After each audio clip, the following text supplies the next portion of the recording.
Hello मेरे प्यारे बच्चों, मैं नंदलाल आप लोगों के बीच उपस्थित हूँ नो डाउट एजुकेशनल चैनल में। मैं इस वीडियो में वास्तविक संख्याओं के लिए मॉडल पेपर तीसरा लेकर उपस्थित हूँ। 2 वीडियो मैं अपलोड कर चुका हूँ। अगर आप लोग नए व्यूअर हैं तो उसे जाकर प्लेलिस्ट में देख सकते हैं। मेरे वीडियो को सब्सक्राइब कर लें तथा साथ में बेल आइकन प्रेस करके नोटिफिकेशन के लिए ऑन कर दें। तो इस चैनल में आप लोगों को मैथमेटिक्स से संबंधित एयरफोर्स, नेवी या इस टाइप के वनडे एग्ज़ाम के लिए आप लोगों को हमेशा कुछ बेहतरीन वीडियो मिलते रहेंगे। तो चलिए स्टार्ट करते हैं। सबसे पहला क्वेश्चन है हमारा, सिद्ध कीजिए कि √3 एक अपरिमेय संख्या है। इस टाइप के क्वेश्चन हमें ये 2020 में आया हुआ है। तो इसमें यह भी आ सकता है कि सिद्ध कीजिए कि √2 एक अपरिमेय संख्या है, 5 एक अपरिमेय संख्या है। इस टाइप के कोई भी क्वेश्चन आपको आ सकता है, सिस्टम सेम होगा। तो सबसे पहले हम लोग इसको उल्टा इन्वर्स लेकर चलते हैं। जैसे मान लिया कि माना √3 एक परिमेय संख्या है, तो इसके लिए हम लोग क्या करेंगे कि a/b = √3 मान लेंगे, जहाँ पे ये लिखना आवश्यक है कि a और b एक सहअभाज्य संख्या है।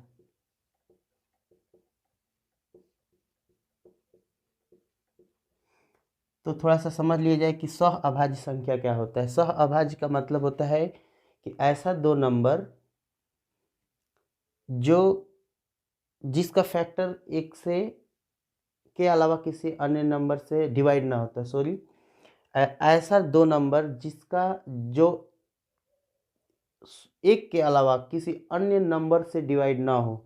जैसे मैं बोलता हूँ 2/3 या 2 और 3। तो इस कंडीशन में आप देख सकते हैं कि ये दोनों नंबर 1 के अलावा किसी अन्य नंबर से नहीं डिवाइड हो रहे हैं, इसीलिए ये सहअभाज्य हैं। जैसे आ गया 3 और 5, तो ये सहअभाज्य नंबर है। इसका मतलब है कि ये 1 के अलावा किसी अन्य नंबर से डिवाइड नहीं होंगे। तो इस टाइप का नंबर है ए और बी। ये बहुत इंपॉर्टेंट बात है, यही हमारा प्रॉब्लम को सॉल्व करने के लिए है। तो अब इसके अब क्या करते हैं कि दोनों पक्षों का स्क्वायर कर देते हैं। तो हम क्या करेंगे कि a/b whole square √3 whole square. तो ये हो जाएगा a² / b² = 3। क्रॉस मल्टीप्लाई कीजिए तो a² बराबर 3b²। तो यहाँ पे हम b² निकालेंगे तो a²/3। ये एक स्टेप कंप्लीट होता है। इसका क्या मतलब है कि b² = a²/3 में ये जो a² है वो 3 से डिवाइड हो रहा है।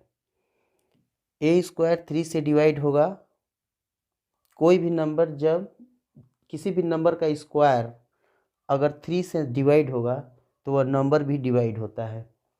एक प्रमेय है, तो इसको समझ लेंगे कि यदि यहीं पे लिखेंगे कि यदि a² 3 से विभाज्य है, मतलब डिवाइड होता हो,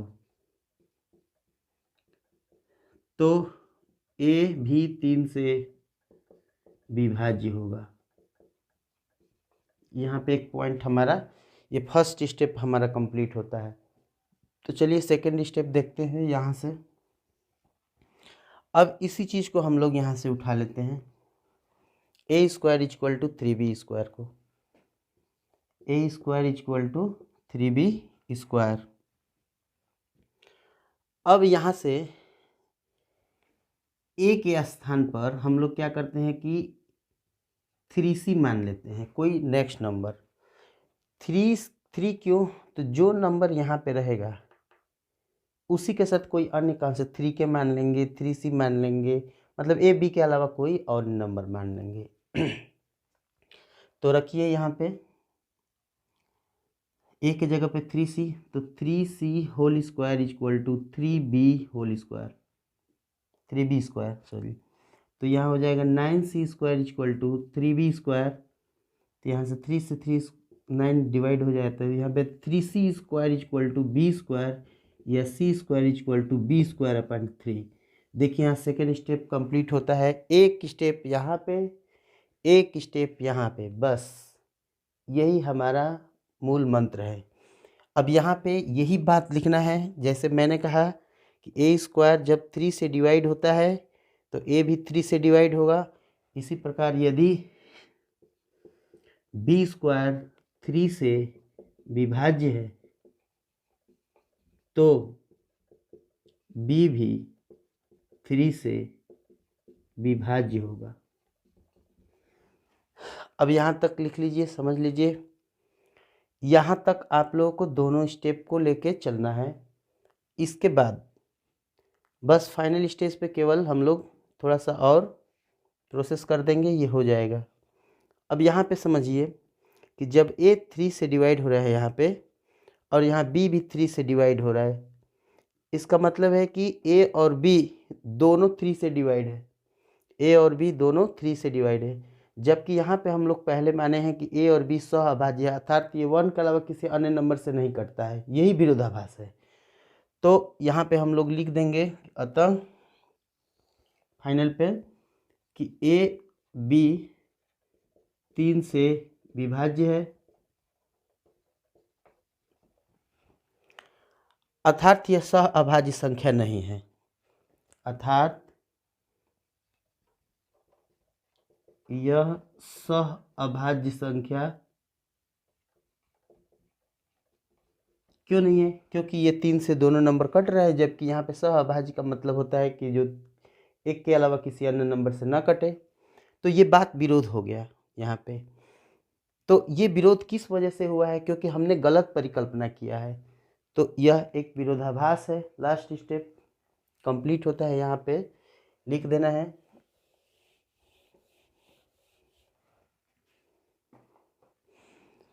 अतः यह एक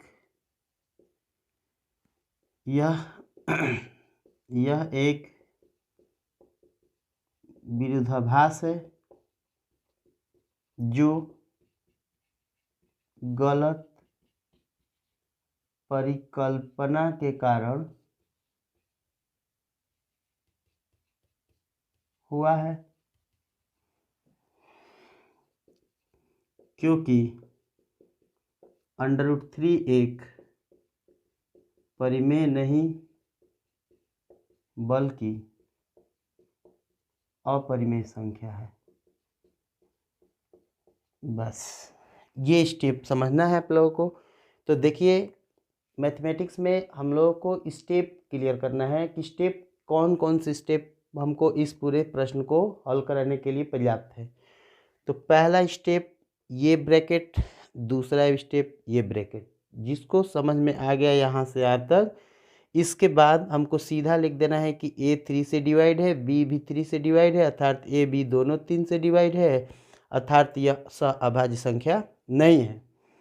तो जब सहअभाज्य संख्या, जबकि यहाँ पे माने हैं कि यह सहअभाज्य है, तो यह एक विरोधाभास की स्थिति है जो गलत परिकल्पना के कारण पैदा हुआ है, उत्पन्न हुआ है, क्योंकि √3 एक परिमेय नहीं अपरिमेय संख्या है।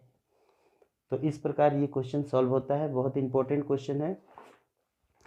अब इसी पर आधारित एक और क्वेश्चन बेहतरीन जो बहुत इंपॉर्टेंट है, जैसे मैं शुरू से ही बता रहा हूँ कि आप लोग जब भी हमारा वीडियो देखें कॉपी लेके बैठें पेन के साथ, ताकि कोई भी इंपॉर्टेंट चीज़ है उसको नोट्स कर सकें। तो एक और क्वेश्चन सिद्ध कीजिए कि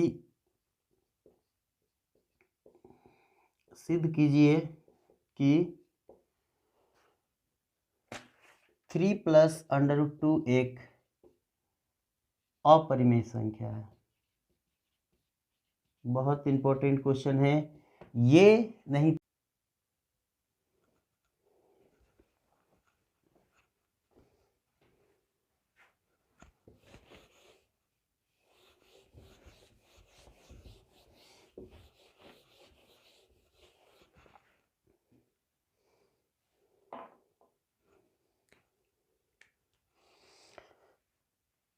तो चलिए देखते हैं दूसरा क्वेश्चन। दूसरे क्वेश्चन में पिछले क्वेश्चन की तरह है, लेकिन उसमें परिमेय और अपरिमेय को मिलाकर दिया हुआ है, एक फंक्शन है।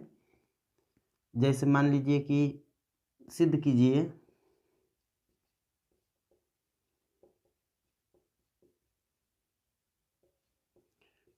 2 + √3 एक अपरिमेय संख्या है। उसमें क्या था कि सिंगल था, जैसे √3, √5, √7। इसमें 2 + √3 है, एक परिमेय और एक अपरिमेय को मिलाकर वास्तव में तो होता है अपरिमेय, सिद्ध करना है इसको। तो सबसे पहले हम क्या करेंगे कि माना a/b = 2 + √3, जहाँ पे a और b एक सह अभाज्य संख्या है, सह अभाज्य संख्या है। जैसे मैं पहले वीडियो में बताया हूँ कि a और b सह अभाज्य संख्या है, इसका मतलब है कि a और b 1 के अलावा किसी अन्य नंबर से डिवाइड नहीं हो रहा है। तो a/b एक परिमेय संख्या है। यहाँ पे लिख देंगे a/b = 2 + √3 एक परिमेय संख्या है, एक परिमेय संख्या है। यहाँ एक लाइन में इसको लिखेंगे और इसके बाद इधर नीचे लिख देंगे कि a और b सहअभाज्य संख्या है। तो सबसे पहले जैसे उसमें माने थे कि √3 एक परिमेय संख्या है, इसी तरह से 2 + √3 को मैंने एक परिमेय संख्या माना है। तो चलिए क्या करते हैं कि a/b और जो यहाँ पे जो परिमेय संख्या है उसको इधर लाते हैं, 2 = √3 और √2 वाले फंक्शन को छोड़ देते हैं। तो जब a/b एक परिमेय संख्या है और किसी भी परिमेय संख्या में कोई एक परिमेय संख्या को माइनस करते हैं या प्लस करते हैं तो वो भी एक परिमेय संख्या हो जाता है। तो हम कह सकते हैं कि ये एक परिमेय संख्या है। तो यहाँ पे लिखेंगे कि a/b - 2, या इसको हम ये भी लिख सकते हैं a - 2b by b, a - 2b by b एक परिमेय संख्या है, जबकि √3 एक अपरिमेय संख्या है। जैसे मैंने बताया कि a/b एक परिमेय संख्या था और उसमें से एक परिमेय संख्या माइनस हो गया तो वो भी एक परिमेय संख्या होगा, जबकि √3 एक क्या है, अपरिमेय संख्या। इसके पहले मैं सिद्ध कर चुका हूँ कि √2, √3, √5, √7 इस टाइप के जो नंबर होंगे सारे अपरिमेय हैं, वो सिद्ध हो चुका है। तो यहाँ पे डायरेक्ट लिख देते हैं कि √3 एक परिमेय संख्या। तो यहाँ पे देखिए ये परिमेय है और ये अपरिमेय है, तो कभी भी एक परिमेय संख्या एक अपरिमेय संख्या के बराबर नहीं हो सकती। चूँकि एक परिमेय संख्या, यहाँ पे लिखेंगे एक परिमेय संख्या एक अपरिमेय संख्या के बराबर नहीं हो सकती। एक परिमेय संख्या एक अपरिमेय संख्या के बराबर नहीं हो सकती, यह विरोधाभास है।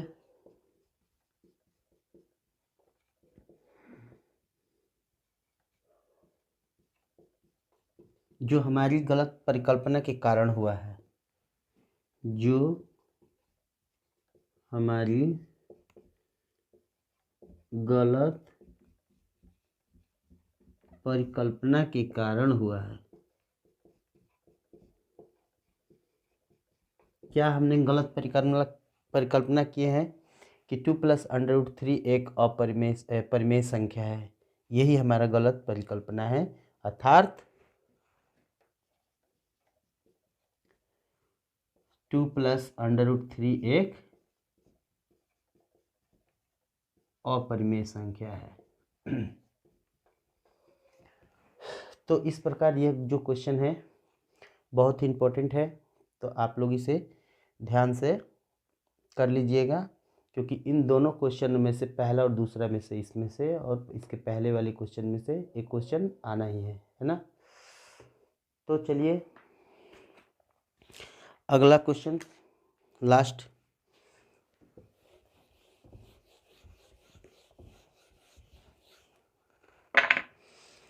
सिद्ध कीजिए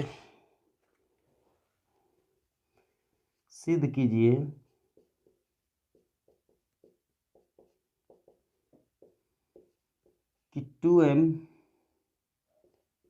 एक धनात्मक समपूर्णांक तथा 2m+1 एक धनात्मक विषम पूर्णांक है। विषम पूर्णांक के रूप में होता है। कहने का मतलब है कि कोई भी समपूर्णांक, धनात्मक समपूर्णांक इसी रूप में होता है, और कोई भी धनात्मक विषम पूर्णांक इस रूप में होता है, 2m+1 के रूप में होता है। तो हम लोग जानते हैं यूक्लिड विभाजन प्रमेय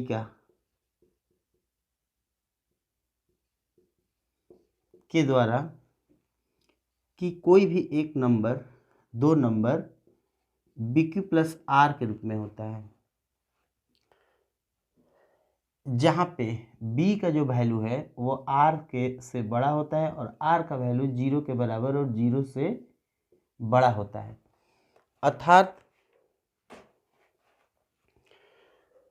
जो B का वैल्यू होता है वह इससे अधिक होता है, रिमाइंडर से अधिक होता है। इसको बोलते हैं भाज्य, इसको भाज्य, भाजक और भागफल और शेष।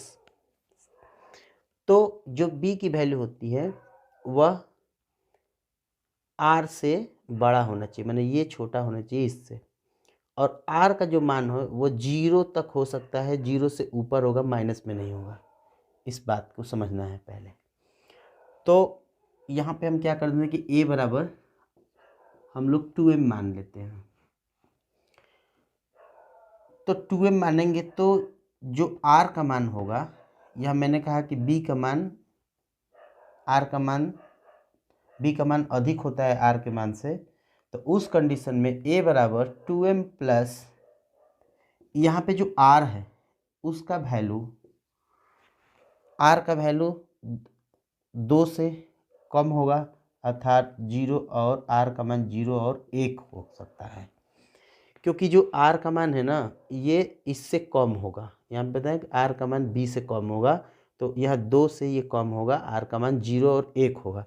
तो उस कंडीशन में A का मान जो होगा 2m प्लस या तो 0 होगा या A = 2m + 1 होगा, या तो 0 होगा नहीं तो 1 होगा, अर्थात इसको हम 2m भी कह सकते हैं।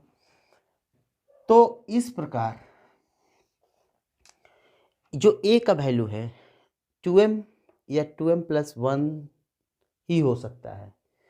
तो इसका मतलब यह है कि 2m का मतलब होता है 2 गुणे कोई भी नंबर में 2 से मल्टीप्लाई होने का मतलब है कि वो नंबर सम संख्या है, अर्थात 2m एक सम संख्या तथा 2m + 1 एक विषम संख्या है, एक विषम संख्या है। तो 2m सम संख्या क्यों है? क्योंकि कोई भी नंबर में 2 से मल्टीप्लाई होने से वह